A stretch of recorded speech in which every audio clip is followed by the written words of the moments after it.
جی، کیا نام ہے آپ کا؟ عبد الرحمان۔ ابو کا نام کیا ہے؟ محمد احسان۔ شاباش۔ خلاصہ سورۃ الکافرون۔ سورۃ الکافرون مکی صورت ہے، اس میں کل 6 آیات ہیں۔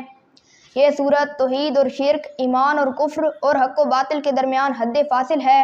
جب مشرکین نے صلح کرنے کی کوشش کی تو حضور اکرم صلی اللہ علیہ وسلم نے 2 ٹوک فیصلہ کیا کہ تمہارے لیے تمہارا دین اور میرے لیے میرا دین۔ شاباش، ماشاءاللہ۔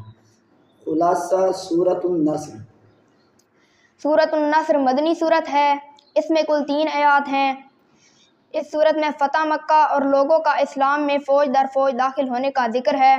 آخرت کی تیاری کی ترغیب دی گئی ہے کہ اے پیغمبر صلی اللہ علیہ وسلم، فتوحات کا وقت آ گیا ہے اور لوگ جوک در جوک مسلمان ہونے لگے ہیں، اب آپ کی آمد کا مقصد پورا ہونے کو ہے۔ ماشاءاللہ۔ خلاصہ سورۃ اللہب۔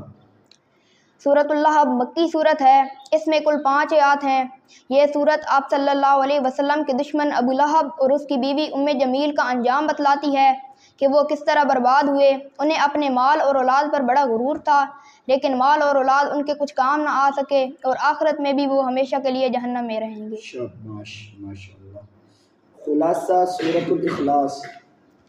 سورۃ الاخلاص مکی صورت ہے، اس میں کل 4 آیات ہیں۔ اس صورت میں مشرکین کے باطل عقائد کی تردید کر کے اللہ کی خالص توحید کو بیان کیا گیا ہے کہ وہ یکتا ہے اور بے نیاز ہے، ابنیت اور ابوت کی نسبت سے پاک ہے اور اس کا کوئی ہمسر نہیں۔ شاباش، ماشاءاللہ۔ خلاصہ سورۃ الفلق۔ اس صورت میں اللہ تعالیٰ نے اپنی ایک صفت بیان فرما کر 4 چیزوں کے شر سے پناہ مانگنے کا حکم دیا ہے۔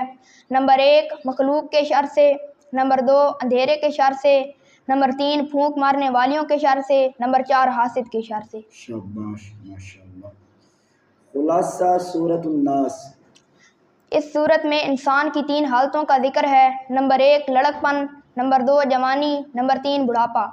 اس صورت میں ایسے شرور سے پناہ طلب کرنے کی ہدایت کی جا رہی ہے جو انسان کے باطن پر اثر انداز ہوتے ہیں اور اس کے ایمان و ایقان پر یلغار کرتے ہیں۔ ماشاءاللہ، بہت اچھا۔